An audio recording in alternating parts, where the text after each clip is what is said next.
Today I'm going to get onto this bike and I'm going to show you physically what say a 5k race might look on a bike, or maybe a 10k race. And the purpose of doing this is to show you the contribution of the energy systems, how they change from the beginning section, from the middle section where there are changes of intensity, and at the end where I'll be like sprinting to the finish line. And the purpose of this is to show you how, although all three energy systems are contributing, how much they contribute varies depending upon the intensity, as well as whether or not there's oxygen available and whether or not there is fuel available. So, as you can see, the ATP-CP is in green, anaerobic glycolysis in red, and the aerobic system is in blue. This activity will help you understand that when intensity increases, the athlete experiences oxygen deficit, where there is an increased contribution from the anaerobic glycolysis system. So we're thinking about how much of the ATP is being produced aerobically versus anaerobically. Let's go.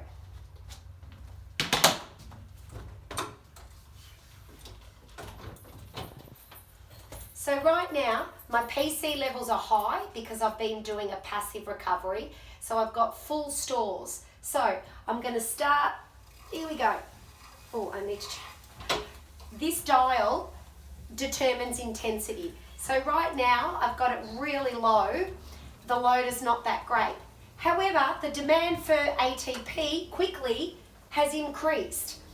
Now my body systems, my respiratory rate, my respiratory system, my cardiovascular system, pumping the blood to my muscles, and my muscles taking in the oxygen, they take time to increase, to supply enough oxygen to work aerobically. So in the beginning, you'll see that the contribution of energy is largely anaerobic, all right, which means no oxygen, because the body systems take time to deliver that oxygen.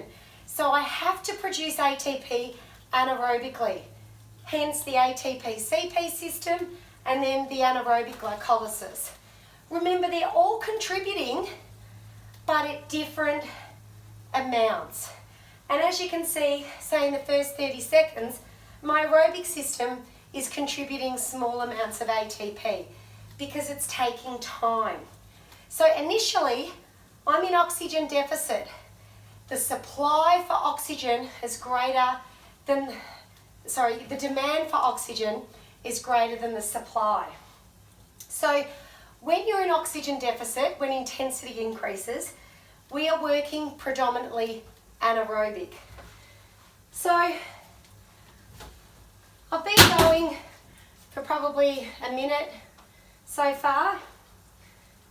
So now that my body has had a chance to increase respiratory rate, increase tidal volume, my heart increases heart rate, increases stroke volume, my muscles are, my AVO2 difference is increasing, the amount of oxygen I'm extracting from the blood increases. All of this enables our aerobic system to produce ATP. And the reason why that's good is because we don't get those nasty metabolic byproducts creating fatigue. So the more we can work aerobically, the better. Because as soon as we go into oxygen deficit, let's do it. I'm turning on the resistance. Oh, okay.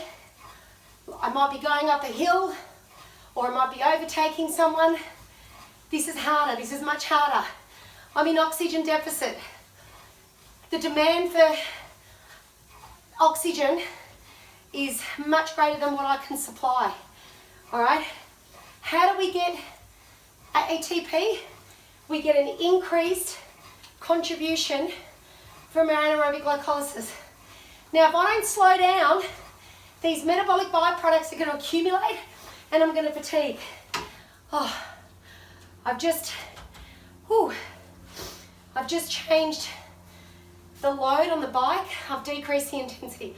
Whew, you can hear it in my breathing. So here's an example. I've said after 5 minutes.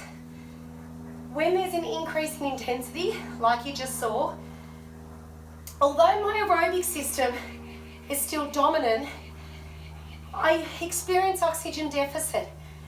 The demand for oxygen is greater than my body can supply. So I get an increased contribution from the anaerobic glycolysis system. Probably not the ATP-CP system because the fuel is gone. All right, so however, if I was to stop, have a passive recovery, my PCC stores would increase. So when I go again, I can use that system to generate ATP very quickly. So as you can see, I've decreased my intensity. I'm on a really light load. So I can continue. But if I was to keep that intensity really high, those metabolic byproducts are going to be produced, because remember, lactic acid is produced when we work anaerobically without oxygen, and lactic acid is both lactate and hydrogen ions. We get an increase in lactate, that doesn't fatigue us.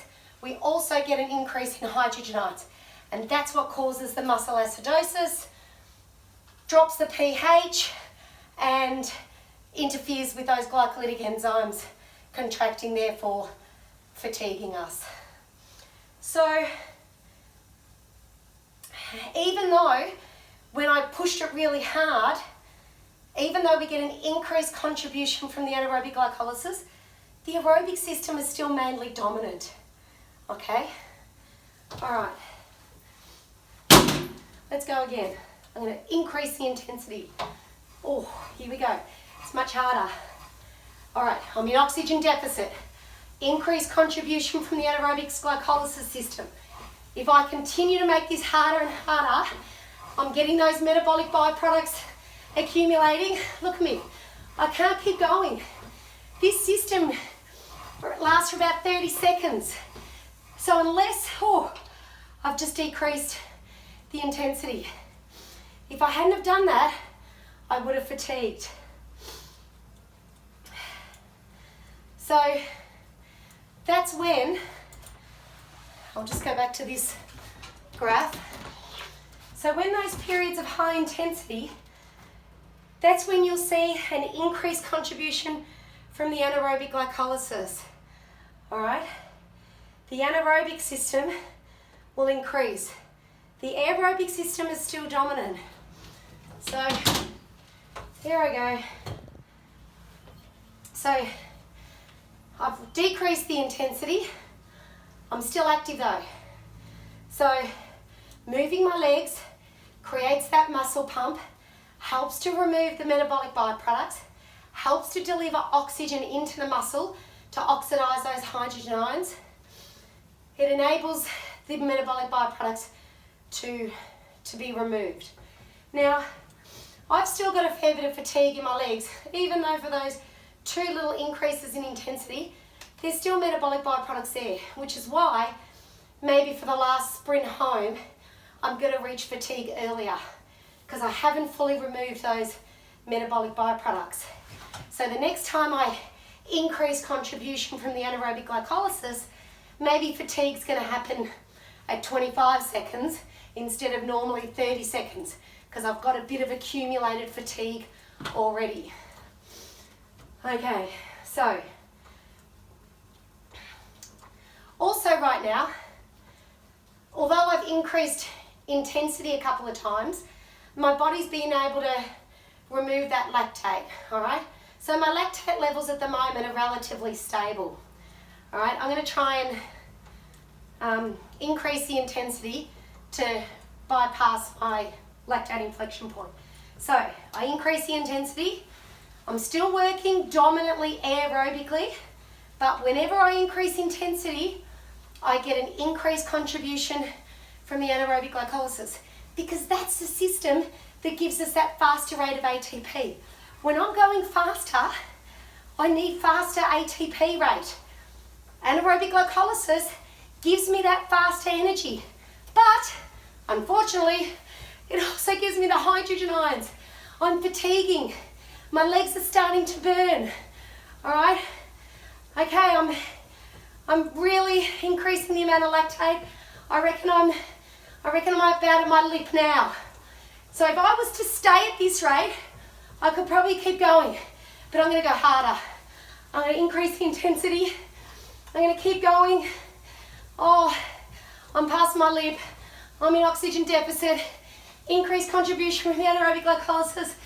I can't get going at this rate. Oh, I would either have to stop or slow down. I can feel the heaviness in my legs.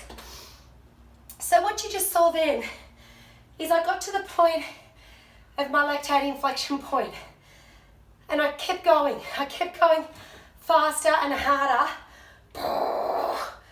I reached my lactation. I went beyond my lip, which means there's the accumulation of the lactate exceeds the removal rate. I'm accumulating it, I'm producing it more than I can get rid of it. So that means if you don't reduce the intensity, you will fatigue. All right, so remember our pathway.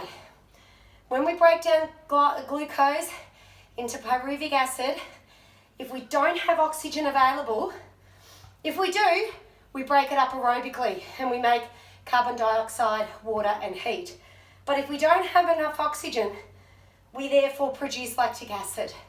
And that is the combination of lactate and hydrogen ions. It's a 1-to-1 ratio. So if I was to take blood lactate levels, towards the end there, you would have seen my lactate levels really increase because I was producing it quicker than I could remove it. And that's what fatigued me. Those hydrogen ions, metabolic byproducts, interfered with muscle contractions. This graph shows you VO2, so that's the volume of oxygen. As you can see, when I started, the oxygen consumption goes up. I'm in O2 deficit, so I'm getting an increased contribution from the anaerobic glycolysis. Then I reached steady state. I was okay, oxygen supply equals demand. Then I increased again, and then I backed off, and I was okay. Then I increased again, and then towards the end, I got those accumulation of metabolic byproducts.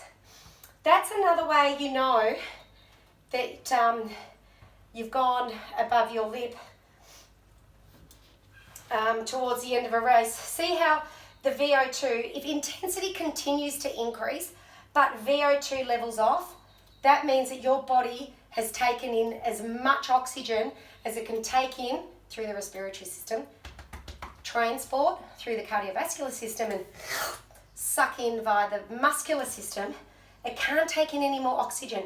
So any increase in intensity is done anaerobically, and therefore you get these metabolic byproducts. So you will fatigue. You would expect to see the graph finish after about 30 seconds because you cannot sustain an increase in intensity whilst producing this. Your body will fatigue. So hopefully that is clear that when I was, after about 5 minutes, I was working predominantly aerobically. And of course, after 5 minutes, this would likely be the contribution of ATP. Now, towards the end, remember I increase the intensity.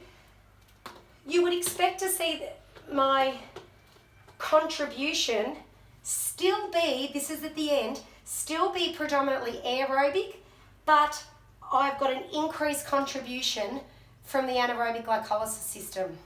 So this would be when I'm sort of going at a reasonable hard pace, but every time it got harder, you would see this anaerobic glycolysis increases contribution.